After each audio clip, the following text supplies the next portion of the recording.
नमस्कार, मैं डॉक्टर माणिक जैन, सह आचार्य, इतिहास विभाग, एसपीसी राजकीय महाविद्यालय अजमेर। आज हम श्री अरविंद का इतिहास और सांस्कृतिक दर्शन पर चर्चा करेंगे। विद्यार्थियों, राजनीतिक दार्शनिक के रूप में अरविंद ने इतिहास में आध्यात्मिक नियतिवाद के सिद्धांत को स्वीकार किया।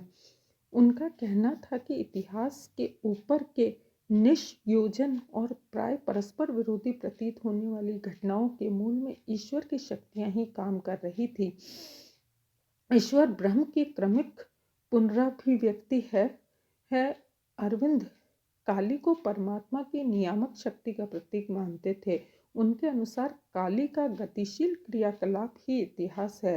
अपने इस तर्क की पुष्टि के लिए उन्होंने दो ऐतिहासिक उदाहरण प्रस्तुत किए, बंगाल का राष्ट्रवाद तथा फ्रांस की क्रांति। विपिन चंद्र पाल की भांति उन्होंने भी भारतीय पुनरुत्थान के मूल में ईश्वर की इच्छा दिखाई थी। एक रहस्यवादी की भांति उन्होंने घोषणा की थी कि भारतीय राष्ट्रवाद के मूल में ईश्वर है और वही आंदोलन का वास्तविक नेता है। उन्होंने बताया कि ब्रिटिश अधिकारी भारतीय जनता का जो दमन, उत्पीड़न और अपमान कर रहे हैं, वह ईश्वरीय योजना का ही अंग है। ईश्वर भारतीयों को आत्मनिग्रह की शिक्षा देने के लिए स्वयं इन तरीकों का प्रयोग कर रहा है। फ्रांस की क्रांति भी ईश्वर की इच्छा का ही परिणाम थी। जब तक क्रांति के नेता मिराबो, दांते, रॉबेस्पियर, नेपोलियन आदि ने अपने कार्यकलाप से बहुस्वरा विश्व रूपी सरस्वती, लक्ष्मी, दुर्गा स्वरूपा काली की इच्छा को व्यक्त किया, तब तक उन्होंने यह कार्य किया। किंतु जैसे ही अहंकार से प्रेरित होकर अपनी महत्वाकांक्षाओं की पूर्ति में लग गए, वैसे ही उन्हें इतिहास के मंच से उतार फेंक दिया गया। इस प्रकार देवी न्यायवाद भगवत गीता के विचारों तथा जर्मन प्रत्ययवाद के समन्वय का प्रतीक है। इसी को हेगल ने इतिहास का औचित्य कहा है।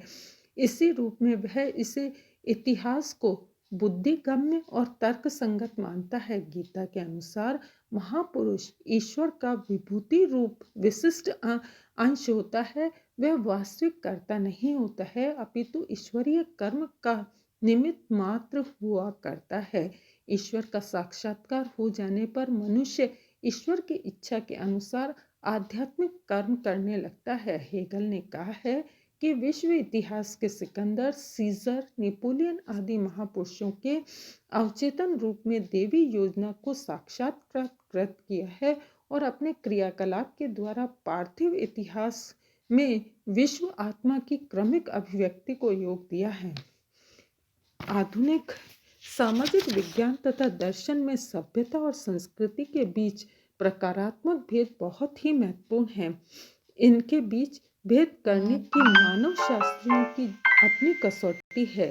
वे संस्कृति के अंतर्गत समस्त भौतिक उपकरणों और शुभ अशुभ की धारणा पर आधारित लोकाचार सम्मिलित करते हैं। संस्कृति मनुष्यों के संपूर्ण कार्यकलाप का नाम है। इसके विपरीत सभ्यता सामूहिक जीवन में अत्यधिक कृत्रिम पहलुओं की द्योतक है। कांट और फिगेटे ने संस्कृति और सभ्यता के बीच भेद करने की एक भिन्न कसौटी प्रचलित की है। उन्होंने नैतिक स्वतंत्रता को संस्कृति के अंतर्गत रखा है। स्पेंगलर का विचार है कि संस्कृति का उदय मनुष्य जाति की आदि आत्मा में होता है। विशाल क्षेत्र में व्याप्त तथा विशाल जनसमूह और धन पर आधारित सभ्यता हर संस्कृति के बाद की अवस्था को प्रकट करता है। संस्कृति का संबंध आध्यात्मिकता तथा ज्ञान से होता है, जबकि सभ्यता की प्रमुख प्रवृत्ति भौतिक होती है। निकोलस बर्डियाए का कहना है कि संस्कृति का संबंध मूल्यों से है और सभ्यता का जीवन के संगठन से। सामान्यतः पश्चिम में इतिहास दर्शन में कला, सौंदर्य शास्त्र, धर्म, तर्क शास्त्र को संस्कृति का नाम दिया है और औद्योगिक की उन्नति और अर्थतंत्र को सभ्यता के अंतर्गत माना है। अरविंद ने सभ्यता और संस्कृति के बीच प्रत्यात्मक भेद पश्चिमी चिंतन से ग्रहण किया, किंतु उन्होंने इसकी व्याख्या औपनिवेशिक दर्शन के आधार पर की है। उनका कहना था कि सभ्यता अर्थात संगठित अर्थतंत्र तथा राजनीति पर आधारित समाज की स्थिति अ, प्राण की अभिव्यक्ति है। सुख और आराम का जीवन सभ्यता के आदर्श है। संस्कृति मानस की सृजनात्मक उपलब्धियों को आदर्श मानती है। कोई संस्कृति पूर्णतः सौंदर्यात्मक हो सकती है, जैसे एथेंस की संस्कृति प्रधानतः नैतिक संस्कृति भी हो सकती है। उदाहरणार्थ स्पार्टा और रोम की संस्कृति विज्ञान के द्वारा इनका समन्वय भी किया जा सकता है और इस प्रकार तपस और आनंद का दैदीप्यमान सामंजस्य हो सकता है। किंतु अरविंद संस्कृति से भी आगे जाना चाहते थे।